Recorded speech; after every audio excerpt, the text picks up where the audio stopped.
Le 1er décembre 2025, Ibrahim Traoré a reçu la première carte d'identité biométrique de l'Alliance des États du Sahel. Un simple geste en apparence, mais un symbole immense, celui d'un peuple qui reprend en main son destin. Dans un monde où tout nous échappait, nous redécouvrons la force d'exister par nous-mêmes. Car au Burkina Faso, la souveraineté n'est plus un rêve, elle devient une réalité palpable. Nous avons longtemps vécu dans l'ombre des autres, longtemps porté le poids des humiliations et des dépendances imposées. On nous a appris à tendre la main, à attendre des aides, à nous définir selon les regards étrangers. Mais aujourd'hui, quelque chose change, profondément, presque silencieusement, dans nos cœurs et dans nos rues. Ce 1er décembre 2025, lorsque le capitaine Ibrahim Traoré a reçu sa carte d'identité biométrique de l'Alliance des États du Sahel, ce n'était pas un simple geste administratif. C'était un acte symbolique, fort, historique. C'était un cri discret mais puissant. Nous existons, nous nous définissons par nous-mêmes et désormais, nous traçons notre propre chemin. Beaucoup ne comprendront pas ou feindront de ne pas comprendre. Pour eux, une carte n'est qu'un morceau de plastique, une formalité de plus dans le labyrinthe de la bureaucratie. Mais pour nous, c'est une renaissance. Parce que derrière cette carte, il y a la volonté d'un peuple de se réapproprier son identité, de dire au monde que le Sahel n'est pas un désert de désespoir, mais une terre de dignité, de courage et de mémoire. Nous avons tant souffert de voir nos frontières dessinées ailleurs, nos papiers imprimés selon des modèles étrangers, nos données stockées dans des serveurs que nous ne contrôlions pas. Aujourd'hui, nous reprenons possession de ce qui nous appartient, notre nom, notre visage, notre appartenance. Quand Ibrahim Traoré a tendu la main pour recevoir cette carte des mains du ministre de la Sécurité, ce geste nous a parlé. Il ne s'agissait pas d'un président qui se contente de présider, mais d'un homme qui partage le sort de son peuple. C'est ainsi que naissent les symboles, dans la simplicité, dans les gestes qui portent un sens. Cette carte coûte 3 500 francs CFA, valable 10 ans, accessible dès l'âge de 5 ans et obligatoire à partir de 13. Certains diront que c'est peu, d'autres que c'est trop. Mais ce qui compte, c'est que cette carte soit faite pour nous, par nous et chez nous. Depuis des décennies, on nous a promis des réformes, des modernisations, des transitions numériques. On nous a vendu des programmes financés de l'extérieur, des projets de recensement contrôlés par des multinationales, des identités biométriques supervisées par des bailleurs. Et à chaque fois, notre souveraineté se dissolvait un peu plus dans les circuits opaques de la dépendance. Ce que le président Traoré fait aujourd'hui, c'est une rupture nette avec cette logique d'assistanat. Il ne s'agit plus d'attendre que d'autres nous définissent, mais de bâtir un cadre commun pour le Burkina, pour le Mali, pour le Niger, l'AES comme matrice de notre indépendance retrouvée. Nous savons d'où nous venons. Nous avons connu la faim, l'insécurité, la peur dans nos villages, la manipulation dans nos médias, la condescendance dans les discours étrangers.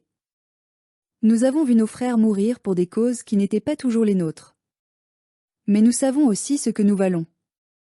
Et ce projet de carte biométrique, ce n'est pas qu'un document, c'est une promesse, celle d'un État qui veut reconnaître chacun de ses enfants, les protéger, les compter, non pas pour les contrôler, mais pour mieux les servir. Oui, il y a de la colère, car nous avons trop vu de dirigeants qui oubliaient le peuple, trop vu de promesses trahies. Mais cette colère, Ibrahim Traoré la transforme en énergie, en action, en mouvement. Nous ne voulons plus être un peuple de victimes, mais un peuple debout. Nous savons que la liberté n'est pas un slogan, mais un effort quotidien, un combat de chaque instant. Quand on nous parle d'autonomie numérique, de sécurité des données, de maîtrise des outils, cela peut paraître technique. Mais derrière ces mots, il y a une vérité simple. Celui qui contrôle son identité contrôle son destin. Certains à l'extérieur s'inquiètent. Ils disent que nous nous isolons, que nous tournons le dos à nos partenaires. Mais que valent des partenariats qui ne nous respectent pas? Que vaut une coopération où l'un décide et l'autre obéit? L'AES n'est pas une fermeture, c'est une affirmation. Nous ne disons pas non au monde, nous disons oui à nous-mêmes. C'est cela que beaucoup ne comprennent pas. La fierté n'est pas de l'arrogance, c'est la respiration de la dignité. Quand nous regardons le président Traoré, nous voyons un homme jeune, certes, mais un homme sincère. Il parle peu, mais il agit. Il n'a pas la langue des politiciens traditionnels, il a celle de la vérité brute. Et cela dérange, parce qu'il n'est pas dans les circuits habituels. Pourtant, c'est cette rupture qui redonne confiance à tant de Burkinabés. Nous ne voulons plus de chefs éloignés, nous voulons des hommes proches, humains, patriotes. La carte biométrique de l'AES s'inscrit dans cette logique, rapprocher l'État du citoyen, ancrer la nation dans chaque poche, dans chaque cœur. Nous ne sommes pas naïfs. Nous savons que tout ne se fera pas en un jour. Nous savons qu'il faudra du temps, des moyens, de la discipline. Mais au moins, la direction est claire. Pour la première fois depuis longtemps, nous avons l'impression d'aller quelque part, ensemble. Nous avons une vision commune, un horizon commun, celui d'un Sahel souverain, uni, digne. Quand nous repensons à nos aînés, à Thomas Sankara, à Norbert Ongo, à tous ceux qui ont rêvé d'un Burkina libre, nous savons que ce moment fait partie de leur héritage. Chaque pas que nous faisons dans la dignité est une manière de leur rendre hommage. Et cette carte, aussi simple qu'elle puisse paraître, est un pas dans cette direction. Elle nous rappelle que la souveraineté commence toujours par la reconnaissance de soi. Alors oui, nous sommes lucides. Nous savons que certains tenteront de freiner cette marche, de discréditer ce projet, de caricaturer nos choix. Mais l'histoire ne se laisse pas intimider. Le vent du Sahel souffle à nouveau, et cette fois, il souffle dans le sens de la fierté. Nous avons trop attendu que d'autres nous tendent la main.